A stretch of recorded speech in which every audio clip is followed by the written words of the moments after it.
नमस्कार, आप देख रहे हैं न्यूज इन इंडिया।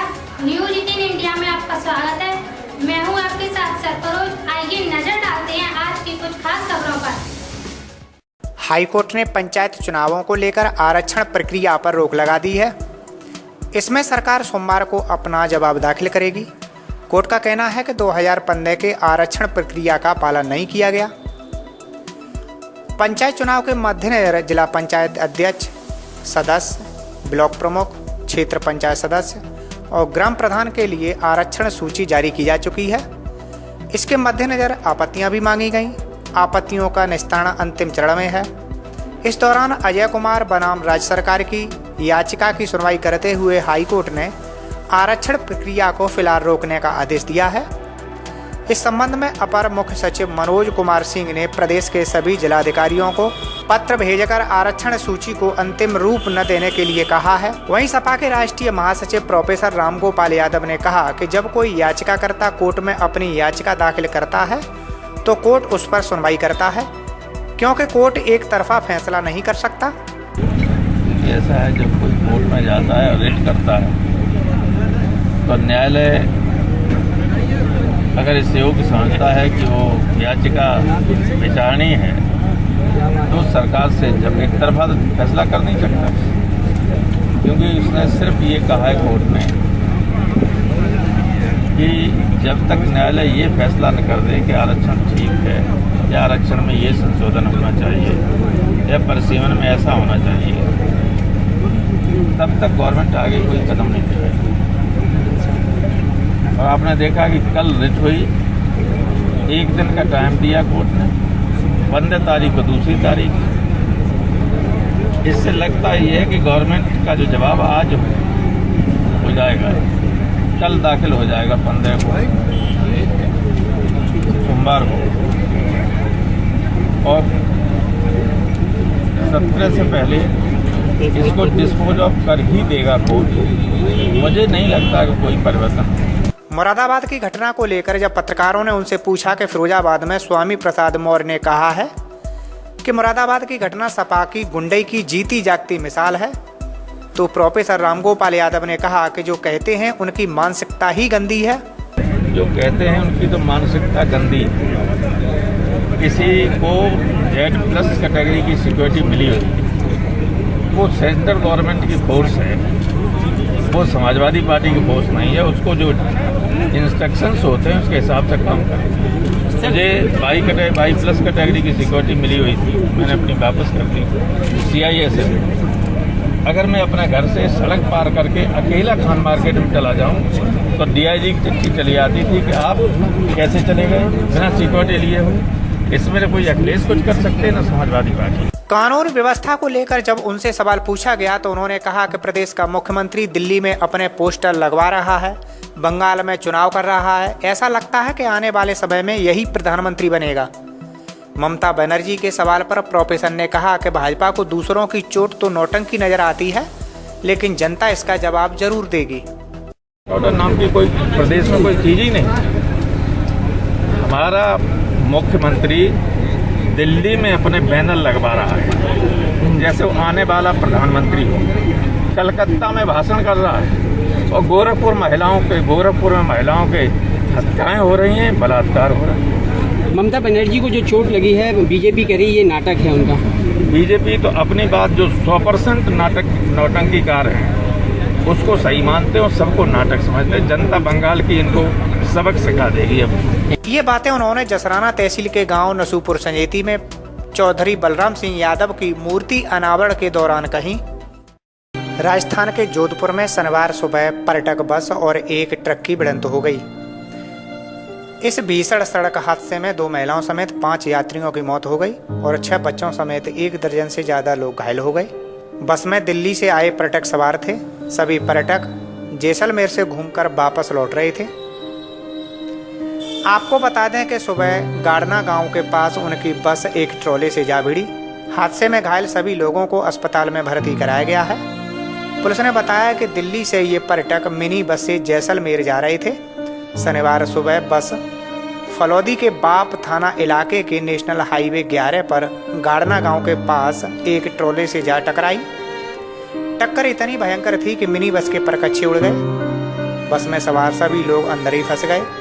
मौके पर पुलिस और ग्रामीणों ने घायलों को बाहर निकाला और फलौदी और बीकानेर के अस्पताल भेजा गया है। घायलों में कुछ की स्थिति नाजुक बनी हुई है। पुलिस का मानना है कि मिनी बस और ट्रक में से किसी एक चालक को झपकी आने के कारण ये हादसा हुआ होगा। वहीं राजस्थान के मुख्यमंत्री अशोक गहलोत ने इस भीषण सड़क हादसे पर ट्वीट कर दुख जताया है। प्रधानमंत्री नरेंद्र मोदी ने कहा है कि क्वाड देश लोकतांत्रिक मूल्यों से जुड़े हुए हैं और एक स्वतंत्र, खुले और समावेशी हिंद प्रशांत क्षेत्र के लिए प्रतिबद्ध हैं। क्वाड नेताओं की पहली वर्चुअल बैठक को संबोधित करते हुए पीएम मोदी ने कहा कि बैठक के एजेंडे में कोविड टीके, जलवायु परिवर्तन और उभरती प्रौद्योगिकी के विषयों पर चर्चा की जाएगी। पीएम मोदी ने कहा कि ये विषय क्वाड देशों को दुनिया की भलाई के लिए एक बड़ी ताकत के रूप में पेश करते हैं। पीएम मोदी के अलावा अमेरिकी राष्ट्रपति जो बाइडेन, ऑस्ट्रेलियाई प्रधानमंत्री स्कॉट मॉरिसन और जापानी प्रधानमंत्री योशिहिदे सुगा ने भी शिखर सम्मेलन में भाग लिया। सभी नेताओं ने स्वतंत्र, खुले और समावेशी हिंद प्रशांत क्षेत्र पर जोर दिया तो पीएम मोदी ने क्वाड को बताया विश्व कल्याण की शक्ति। प्रधानमंत्री नरेंद्र मोदी ने ऑस्ट्रेलिया के प्रधानमंत्री स्कॉट मॉरिसन, जापान के प्रधानमंत्री योशिहिदे सुगा और अमेरिका के राष्ट्रपति जो बाइडेन के साथ क्वाड्रिलेटरल समूह के नेताओं के वर्चुअल तरीके से हो रहे पहले शिखर सम्मेलन में हिस्सा लिया। इस मौके पर प्रधानमंत्री नरेंद्र मोदी ने कहा कि हम सभी देश लोकतांत्रिक मूल्यों से बंधे हैं और मुक्त और समावेशी हिंद प्रशांत क्षेत्र हम सबकी प्रतिबद्धता है। शिखर सम्मेलन को संबोधित करते हुए अमेरिका के राष्ट्रपति जो बाइडेन ने कहा कि हम सभी देशों के भविष्य के लिए मुक्त हिंद प्रशांत क्षेत्र महत्वपूर्ण है। Free and open Indo-Pacific is essential to each of our futures, our countries. The United States is committed to working with you, our partners, and all our allies in the region to achieve stability. And this is a group of particularly important because it's dedicated to the practical solutions and concrete results. And my counterparts, if you'll forgive me, I'd like to give one example of why it matters. There are many examples. But yesterday, I signed into law the American Rescue Plan to get the American people through this pandemic and kickstart our economy and our economic recovery. It's a bill that will get meaningful help into the hands of people in our country who need it the most. Consequently, this week, the OECD revised up its expected rate of growth for the United States this year as a consequence of that legislation. In fact, it doubled it from 3.2% to 6.5%, the fastest rate in 1 year economic growth since 1984. And it's critical because the OECD also predicted that the United States economic growth, fueled by the ARP and increased vaccinations, will be a key driver in global growth this year, and our trade partners benefiting around the world as a consequence. But to get this right, we all have to focus on generating domestic demand and driving sustainable global growth. And we're launching an ambitious new joint partnership that is going to boost vaccine manufacturing and for the global benefit and strengthen vaccinations to benefit the entire Indo-Pacific. We're establishing a new mechanism to enhance our cooperation and raise our mutual ambitions as we address accelerating climate change. And we're renewing our commitment to ensure that our region is governed by international law, committed to upholding universal values and free from coercion. We've got a big agenda ahead of us, gentlemen, as you well know, but I'm optimistic about our prospects. The Quad is going to be a vital arena for cooperation in the Indo-Pacific, and I look forward to working closely with all of you in the coming years. And now, Prime Minister Modi, I'm kicking it over to you. And again, it's great to see you. अपने संबोधन की शुरुआत नमस्ते से करने वाले Australia के प्रधानमंत्री स्कॉट मॉरिसन ने हिंद प्रशांत क्षेत्र के लिए समिट को नया उदय बताया। Namaste. Good morning, konnichiwa, and from Australia, g'day. As we begin a new day here in Australia, it's not yet dawn, but we join together as Quad leaders of nations to welcome what I think will be a new dawn in the Indo-Pacific through our gathering. History teaches us that when nations engage together in a partnership of strategic trust, of common hope and shared values, much can be achieved. When the world emerged from the Great War and our last global pandemic a century ago, it soon found a Great Depression and another global conflict that unleashed a poverty and a devastation that was unthinkable. As we emerge from this global pandemic and the global recession, let us together create a different future. It is the Indo-Pacific that will now shape the destiny of our world in the 21st century. As four leaders of great liberal democracies in the Indo-Pacific, let our partnership be the enabler of peace, stability and prosperity, and to do so inclusively with the many nations of our region, to share in their vision as expressed through ASEAN for an open, inclusive and resilient Indo-Pacific, to respect and support their sovereignty, independence and security by upholding our values and supporting international law, and to address the many challenges we face from COVID to climate change. Know, friends, that Australia, while looking to our friends in all of these tasks, we never leave it to our friends. We'll do our share of the heavy lifting to lighten the burden for us all. I'm delighted to now hand over to my good friend Yoshi, Prime Minister Suga. Japan के प्रधानमंत्री Yoshihide Suga ने कहा कि हमारी प्रतिबद्धता मुक्त हिंद प्रशांत क्षेत्र को लेकर है। क्वाड शिखर सम्मेलन में समकालीन चुनौतियों जैसे लचीली सप्लाई चेन व्यवस्था, नई उभरती महत्वपूर्ण तकनीकें, समुद्री सुरक्षा और जलवायु परिवर्तन पर विचारों को साझा करना एजेंडे में शामिल है। Your Excellencies, President Biden, Prime Minister Morrison and Prime Minister Suga, it is good to be among the friends. I thank President Biden for this initiative. Excellencies, we are united by our democratic values and our commitment to a free, open and inclusive Indo-Pacific. Our agenda today, covering areas like vaccines, climate change and emerging technologies, make the Quad a force for global good. I see this positive vision as an extension of India's ancient philosophy of Vasudhaiva Kutumbakam, which regards the world as one family. We will work together closer than ever before for advancing our shared values and promoting a secure, stable and prosperous Indo-Pacific.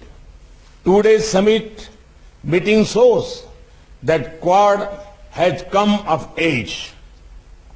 It will now remain an important pillar of stability in the region. Thank you. पश्चिम बंगाल विधानसभा के पहले चरण के नामांकन पत्रों की जांच के बाद 206 उम्मीदवार के पर्चे वैध पाए गए।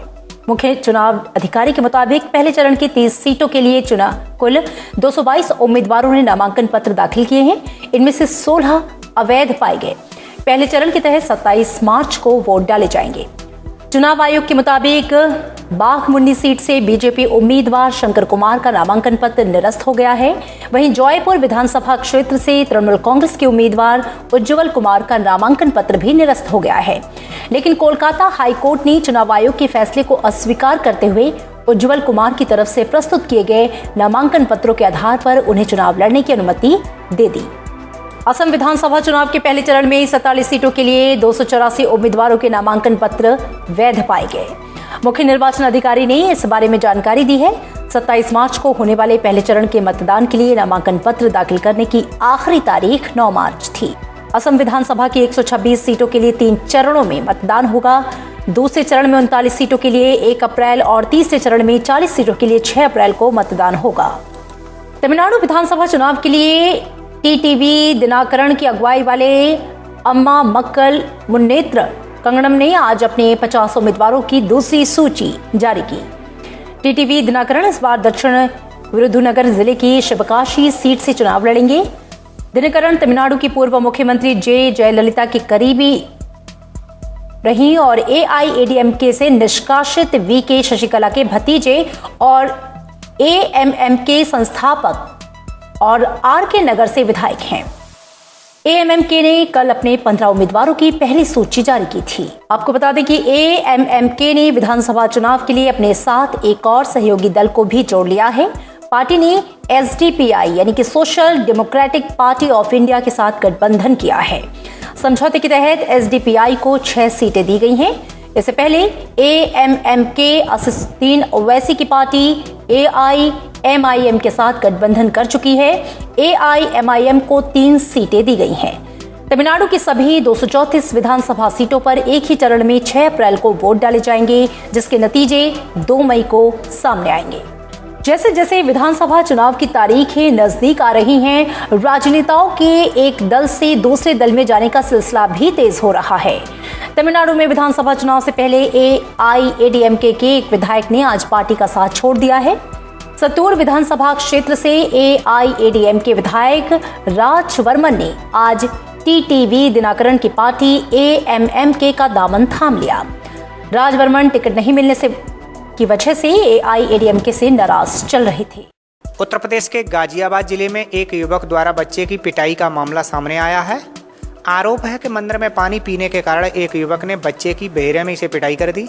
इस घटना का वीडियो सोशल मीडिया पर वायरल हो गया, जिसके बाद मंसूरी पुलिस ने मामले का संज्ञान लेते हुए आरोपी युवक को गिरफ्तार कर लिया है। आपको बता दें कि वीडियो में आरोपी युवक पहले लड़के का नाम पूछते हुए नजर आता है। फिर युवक कहता है कि वह धार्मिक स्थल पर क्यों गया था। लड़का बताता है कि वह पानी पीने के लिए गया था। इसके बाद आरोपी लड़का उसके साथ गाली गलौज कर मारपीट शुरू कर देता है। पुलिस ने सोशल मीडिया पर बयान जारी कर बताया है कि वीडियो संज्ञान में आने के तुरंत बाद कार्रवाई करते हुए आरोपी युवक को गिरफ्तार कर लिया गया है। आरोपी का नाम सरंगी नंदन यादव है, जो कि बिहार के भागलपुर का रहने वाला है। यह युवक कथित तौर पर हिंदू एकता संघ नाम के एक संगठन से भी जुड़ा हुआ है और जिस बच्चे की पिटाई की गई है उसकी भी तलाश की जा रही है। एक वीडियो आया था सोशल मीडिया के माध्यम से संज्ञान में। उस वीडियो में त्वरित कार्रवाई करते हुए उसमें जो लड़का, पहले तो वीडियो को वेरीफाई किया गया, उस वीडियो में एक लड़का दिखाई दे रहा है जो कि सरंगी नंदन यादव आइडेंटिफाई हुआ, जो कि भागलपुर बिहार का रहने वाला है। वो एक छोटे बच्चे को मारता हुआ दिख रहा है, जो कि वहाँ पर पानी पीने आया हुआ था। तो काफ़ी उसको बुरी तरह उसको मारा उसने। तो उसके बाद त्वरित कार्रवाई करते हुए इसमें उस लड़के को हमने अरेस्ट कर लिया है और इसमें जो भी धाराएं बनती हैं 323, 504, 505 और अन्य धाराएं जैसे 352 और भी हम इसमें एक्सप्लोर कर रहे हैं। और भी क्या IT एक्ट की जो भी धाराएं बनेंगी इसमें मुकदमा दर्ज कर लिया गया और भी जो धारा है उसके अकॉर्डिंग जो भी होंगी वो हम बढ़ाएंगे और इसके विरुद्ध हम कठोर कार्रवाई करेंगे। सपा के राष्ट्रीय महासचिव प्रोफेसर रामगोपाल यादव ने आज जसराना तहसील के गांव नसूपुर संजेती में स्वर्गीय चौधरी बलराम सिंह यादव की प्रतिमा का अनावरण किया। अनावरण के दौरान एक छोटी सी जमन सभा को संबोधित करते हुए कहा कि लोगों के पास पैसा तो है लेकिन कोई पहचान नहीं है। लेकिन स्वर्गीय बलराम सिंह यादव के बेटों ने जो मूर्ति लगवा कर काम किया है वह सराहनीय काम है। जीना उसी का सार्थक होता है जिसके जाने के बाद लोग उसे याद करें। मैं इस अवसर पर स्वर्गीय चौधरी बलराम सिंह जी यादव को श्रद्धांजलि अर्पित करता हूँ और उनकी पत्नी श्रीमती सीमा यादव, पुत्रगण श्री अजय कुमार यादव, श्री गौरव यादव, श्री सौरभ यादव और उनके पौत्र सौर्य और कृष्णा तथा परिवार के सदस्य श्री राजपाल सिंह जी, सुभाष जी, धर्मेंद्र जी, यशपाल जी जो वो भी पुलिस में ही है, सब इंस्पेक्टर सुनील जी, शिवराम जी, इन सबको इस बात के लिए धन्यवाद देता हूँ कि आपने बुजुर्गों का सम्मान किया। उनके नाम को जब भी लोग प्रतिमा से या इस स्थल पर आएंगे तो हमेशा याद रखेंगे। और ये एक अच्छा काम है। आमतौर पर लोग बुजुर्गों को भूल जाते हैं और नई पीढ़ी खास तौर से।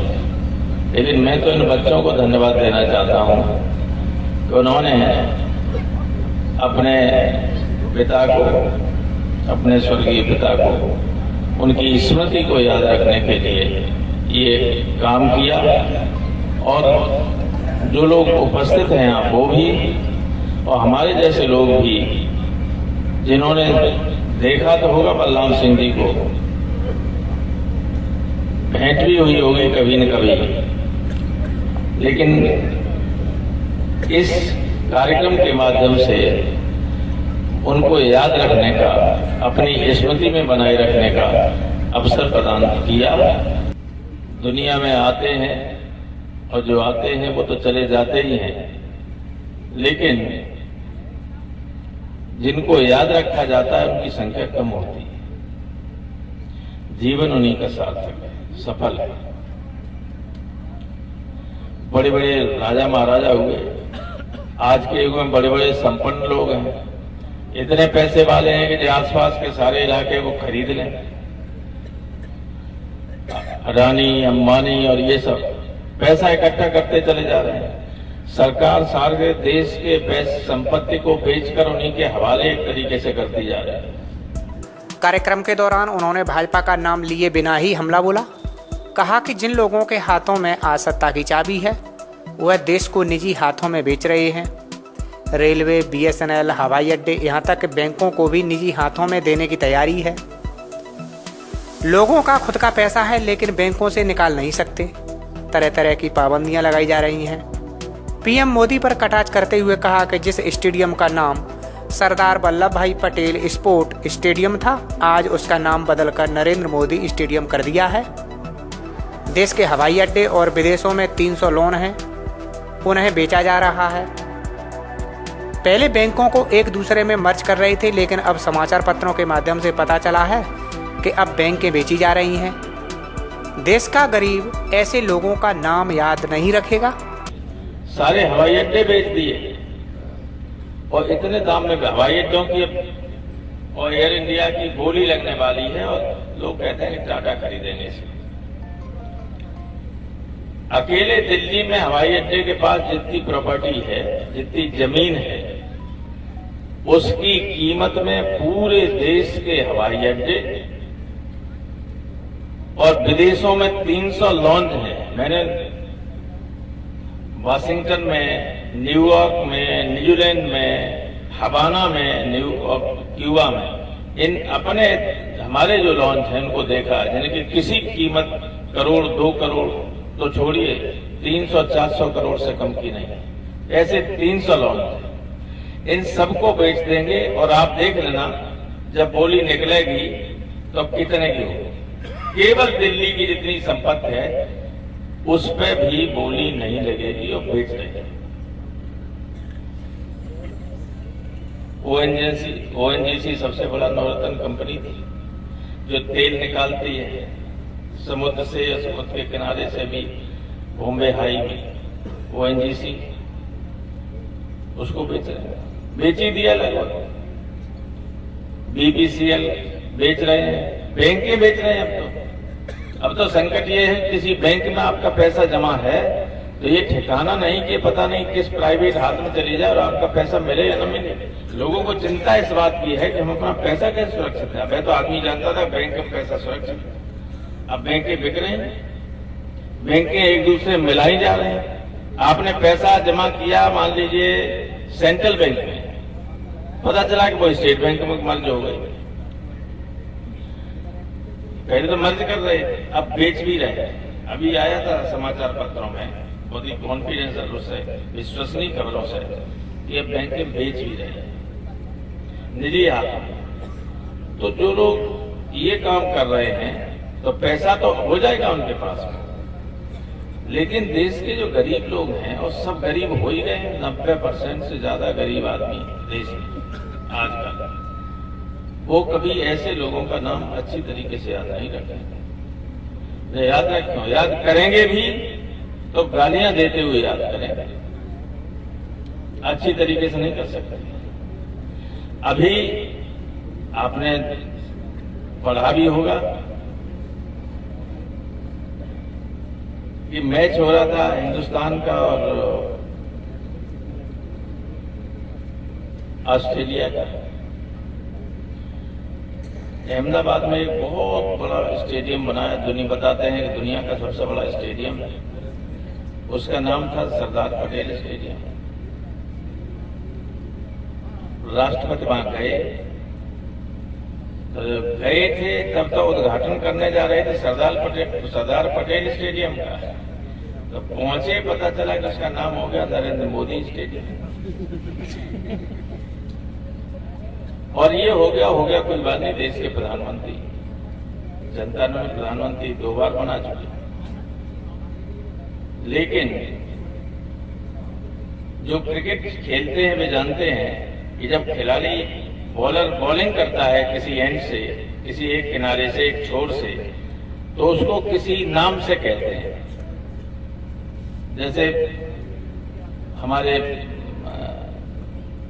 इसमें बंबई के वानखेड़े स्टेडियम में है, तो जो चर्च गेट एंड से या फला के एंड से, इस एंड से इससे बॉल फेंक रहे हैं। लेकिन ये मालूम आपको, मोटेरा जो अहमदाबाद वाला है, मोदी जी के नाम पे जो कर दिया गया है, उसके एक छोर का नाम है अडानी एंड और दूसरे छोर का नाम है अंबानी एंड। ये कोई हवाम बात नहीं मैं कर रहा, ये ऑफिशियल है, ये ऑफिशियली ये डिक्लेयर किया गया उस दिन कि एक अंबानी एंड है, एक अडानी है। आजादी के 75 साल पूरे होने के अवसर पर देश भर में आजादी का अमृत महोत्सव आयोजित किया जाएगा। प्रधानमंत्री नरेंद्र मोदी कल गुजरात के साबरमती आश्रम से अमृत महोत्सव समारोह का शुभारंभ करेंगे। प्रधानमंत्री इंडिया @75 के अंतर्गत विभिन्न कार्यक्रमों का भी शुभारंभ करेंगे और साबरमती आश्रम में उपस्थित जन समुदाय को संबोधित करेंगे। महात्मा गांधी के नेतृत्व में किए गए ऐतिहासिक नमक सत्याग्रह की कल 51वीं वर्षगांठ भी है। महोत्सव की शुरुआत में प्रधानमंत्री दांडी यात्रा को हरी झंडी दिखाकर रवाना करेंगे। इसका आयोजन 12 मार्च से 5 अप्रैल 2021 तक किया जाएगा। केंद्रीय मंत्री प्रहलाद सिंह पटेल भी कल साबरमती से पदयात्रा में हिस्सा लेंगे। इस दौरान अलग अलग राज्यों में सामाजिक कार्यों से जुड़े प्रतिनिधि भी पदयात्रा में शामिल होंगे। 15 अगस्त 2022 से पहले केंद्र सरकार 75 हफ्तों के लिए अमृत महोत्सव का आयोजन करेगी और इसे 2023 तक बढ़ाया जाएगा। अमृत महोत्सव के तहत राज्यों और केंद्र शासित प्रदेश सरकारों के साथ भागीदारी में लोक संपर्क ब्यूरो आजादी के 75 वर्ष विषय पर देश भर में प्रदर्शनियों का आयोजन करेगा। इन प्रदर्शनियों में असहयोग आंदोलन, सविनय अवज्ञा, भारत छोड़ो आंदोलन के साथ ही साथ दांडी मार्च, महात्मा गांधी, नेताजी सुभाष चंद्र बोस, सरदार पटेल और आंदोलन के अन्य नेताओं सहित स्वतंत्रता आंदोलन से जुड़े प्रमुख स्थलों को दिखाया जाएगा।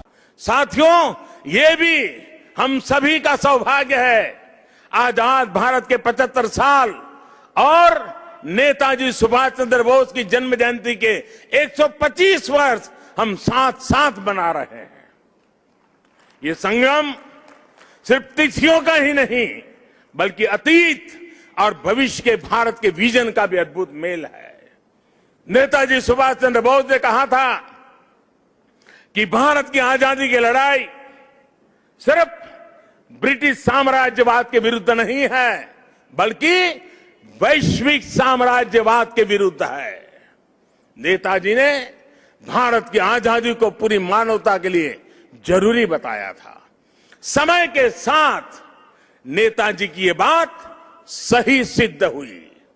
भारत आजाद हुआ तो दुनिया में दूसरे देशों में भी स्वतंत्रता की आवाजें बुलंद हुई और बहुत ही कम समय में साम्राज्यवाद का दायरा सिमट गया।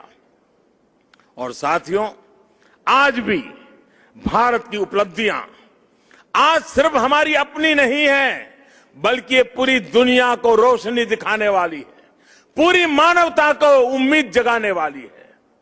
भारत की आत्मनिर्भरता से ओतप्रोत हमारी विकास यात्रा पूरी दुनिया की विकास यात्रा को गति देने वाली है। कोरोना काल में ये हमारे सामने प्रत्यक्ष सिद्ध भी हो रहा है। मानवता को महामारी के संकट से बाहर निकालने में, वैक्सीन निर्माण में भारत की आत्मनिर्भरता का आज पूरी दुनिया को लाभ मिल रहा है। आज भारत के पास वैक्सीन का सामर्थ्य है तो वसुधैव कुटुंबकम के भाव से हम सबके दुख दूर करने में काम आ रहे हैं। हमने दुख किसी को नहीं दिया, लेकिन दूसरों का दुख कम करने में खुद को खपा रहे हैं। यही भारत का आदर्श है, यही भारत का शाश्वत दर्शन है, यही आत्मनिर्भर भारत का भी तत्वज्ञान है। आज दुनिया के देश भारत का धन्यवाद कर रहे हैं, भारत में भरोसा कर रहे हैं। यही नए भारत के सूर्योदय की पहली छटा है, यही हमारे भव्य भविष्य की पहली आभा है। बुलंदशहर पुलिस ने एक बंद पड़ी फैक्ट्री में छापा मारकर अवैध हथियार बनाने की फैक्ट्री का भंडाफोड़ किया है। पुलिस की माने तो ग्राम पंचायत चुनावों में सप्लाई करने के लिए अवैध तमंचे बनाए जा रहे थे। पुलिस ने 9 बने, 5 अधबने और तमंचे बनाने के उपकरण बरामद कर 3 हथियारों के सौदागरों को गिरफ्तार किया है। बुलंदशहर पुलिस की गिरफ्त में खड़े ये हैं खुर्जा के रहने वाले मुश्ताक, इमरान और जिक्की, जो खुर्जा की एक बंद बड़ी फैक्ट्री के अंदर चुनावों को प्रभावित करने के लिए अवैध तमंचे बना रहे थे। बुलंदशहर के एसएसपी की माने तो पुलिस की गिरफ्त में आए हथियारों के सौदागर आगामी चुनाव को प्रभावित करने के लिए अवैध तमंचे बना रहे थे। गिरफ्तार आरोपी पहले भी अवैध तमंचा बनाने की फैक्ट्री चलाने के संबंध में जेल जा चुके हैं। हालांकि पुलिस अब यह पता लगाने में जुटी है कि अभी तक कितने हथियार बने और कहां-कहां सप्लाई किए गए। बहुत ही महत्वपूर्ण उपलब्धि चुनाव के दृष्टिगत रखते हुए प्राप्त की गई है। एक फैक्ट्री एरिया के अंदर से अबंडन स्थान पर एक तमंचा फैक्ट्री चल रही थी, जिसमें मुश्ताक, इमरान, योगेश ये 3 साथी अभियुक्त गिरफ्तार किए गए हैं। इनमें से 2 खुर्जा देहात के हैं, एक खुर्जा नगर का रहने वाला है। उल्लेखनीय यह है कि ये तीनों पुराने साथी अपराधी हैं। चोरी और तमंचा आदि रखने के अपराध इनके विरुद्ध पूर्व से पंजीकृत रहे हैं। इनके कब्जे से जो फैक्ट्री मिली है उसमें 5 तमंचे 315 बोर के बने हुए, 3 तमंचे 12 बोर के बने हुए, 1 पौनिया, 5 अधबने 315 बोर के तमंचे बरामद किए गए हैं। इसके अतिरिक्त संपूर्ण उपकरण जो तमंचे की फैक्ट्री में इस्तेमाल होता है वो बरामद हुआ है। 12 बोर 315 बोर की नालें बरामद हुई हैं। 8 तमंचे की बाडी बरामद हुई है। प्रति उपकरण आज बरामद हुए हैं। तो इस तरह से एक अच्छी उपलब्धि है और निश्चित तौर पर इसका दुरुपयोग चुनाव के समय में किया जा सकता था। इस हेतु जो पुलिस टीम जिसने काम किया है, इंस्पेक्टर खुर्जा नगर और उनकी टीम को 20,000 रुपये के नगद पुरस्कार से पुरस्कृत किया गया। सर कुछ पता चला था कहाँ ये लोग बेचते थे? अब उस संबंध में जानकारी छानबीन की जा रही है कि पूर्व में इनके द्वारा कहाँ असलहे बेचे गए हैं और भविष्य में इनकी क्या योजना। कोरोना वायरस के बढ़ते मामलों ने एक बार फिर से महाराष्ट्र को बेहाल कर दिया है। संक्रमण की बढ़ती रफ्तार की वजह से एक बार फिर महाराष्ट्र में प्रतिबंधों यानी पाबंदियों वाले दिन लौटने लगे हैं। नागपुर, अकोला के बाद अब औरंगाबाद में भी कंप्लीट लॉकडाउन का ऐलान किया गया है, जिसके चलते कर्फ्यू शनिवार मध्य रात्रि से शुरू होगा और सोमवार सुबह 6 बजे खत्म होगा। औरंगाबाद जिले में कोरोना वायरस के संक्रमण के मामलों की कुल संख्या 5,07,755 है, जिनमें से 5,569 केस एक्टिव हैं। वहीं प्रशासन ने सख्ती से इस लॉकडाउन का पालन करने का आदेश जारी किया है। बता दें कि महाराष्ट्र में कोरोना के मामले लगातार बढ़ते जा रहे हैं। पिछले 24 घंटों के दौरान राज्य में 15,817 नए मामले मिले, जो इस साल एक दिन का सबसे बड़ा आंकड़ा है। बता दें कि इससे पहले साल 2020 में अक्टूबर के दौरान महाराष्ट्र में एक दिन में 15,000 मरीज मिले थे, जिसके बाद संक्रमितों की संख्या में कमी आने लगी थी। राज्यसभा के नवनिर्वाचित सदस्यों के लिए शनिवार 13 मार्च और रविवार 14 मार्च को मुख्य समिति कक्ष संसदीय सौध दिल्ली में विषय बोध कार्यक्रम का आयोजन किया जा रहा है। ये कार्यक्रम नए सदस्यों को राज्यसभा के विशेष संदर्भ में संसदीय परिपाटियों और प्रक्रियाओं के विभिन्न पहलुओं पर चर्चा करने और उन्हें समझने के लिए अवसर प्रदान करने और संसदीय संस्थाओं से अवगत कराने के लिए किया गया है। राज्यसभा के नए सांसदों के लिए विशेष बोध कार्यक्रम का शुभारंभ सभापति एम वेंकैया नायडू शनिवार को करेंगे। सभापति एम वेंकैया नायडू ने नए सदस्यों से इस कार्यक्रम में शामिल होने की अपील की है। साथ ही उन्होंने नए सदस्यों से संसदीय परिपाटियों और प्रक्रियाओं के विभिन्न पहलुओं को समझने की भी बात कही है। कार्यक्रम में विभिन्न विषयों पर सत्रों का आयोजन किया जाएगा, जिसे वरिष्ठ सांसद संबोधित करेंगे। राज्यसभा के महासचिव देश दीपक वर्मा धन्यवाद प्रस्ताव और राज्यसभा सचिवालय के कामकाज के बारे में जानकारी देंगे। इसके अलावा जिन विषयों पर इस कार्यक्रम में चर्चा होगी उनमें राज्यसभा, भारतीय राजनीति में भूमिका और योगदान, प्रश्नकाल की महत्ता, शून्यकाल का महत्व, संसदीय विशेषाधिकार, कानून बनाने की प्रक्रिया, कमेटी सिस्टम शामिल हैं। विशेष बोध कार्यक्रम नए सांसदों को अपने कर्तव्यों को प्रभावी ढंग से निर्वाह करने और सदन की कार्यवाही में सार्थक योगदान देने में काफी मददगार होगा। बड़ी खबर संभल से है, जहां कार सवार पशु तस्करों और पुलिस के बीच मुठभेड़ हुई है। एक पशु तस्कर को गोली लगने के बाद पुलिस ने अरेस्ट कर लिया, जबकि उसका एक साथी भागने में सफल रहा। वहीं बदमाशों की गोली से एक सिपाही भी घायल हुआ है। मुठभेड़ की ताज़ा वारदात नखासा थाना इलाके में हुई, जहां कार सवार बदमाशों ने चेकिंग कर रही पुलिस पर अचानक गोली चला दी। जवाबी फायरिंग के बाद एक बदमाश मोनिस अली को गोली लगी है।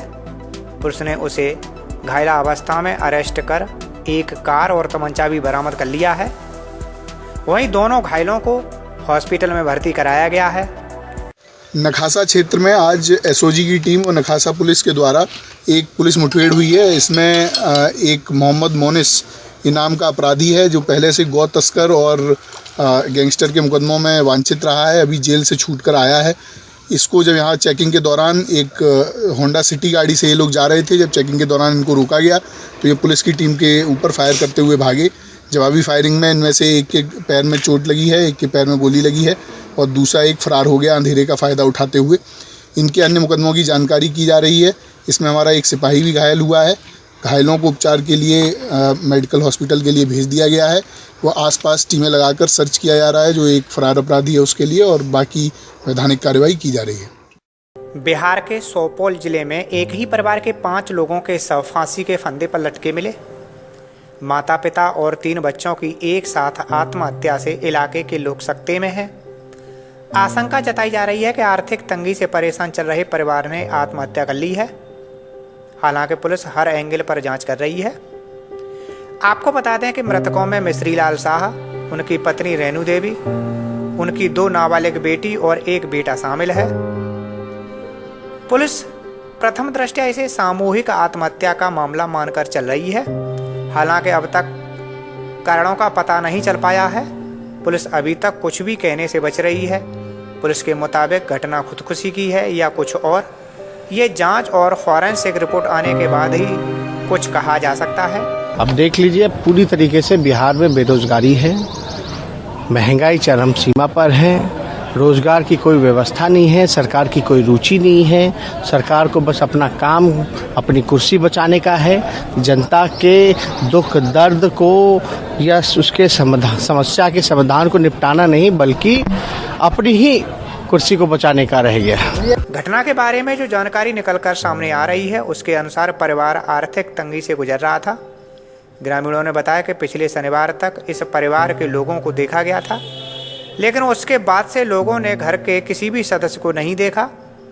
स्थानीय लोगों ने बताया कि आर्थिक तंगी की वजह से गुजर बसर करने के लिए मिश्री लाल ने अपनी पुश्तैनी जमीन बेच दी थी। 2 साल से आर्थिक तंगी से गुजर रहा था और कोयला बेचकर इस परिवार का गुजारा हो रहा था। अभी घटनास्थल का हमने भ्रमण किया है। पीओ से कोई छेड़छाड़ नहीं हुई है। एफएसएल की टीम आएगी, उसके बाद डिटेल इसका इन्वेस्टिगेशन होगा, उसके बाद ही इस पर आगे की बात करें।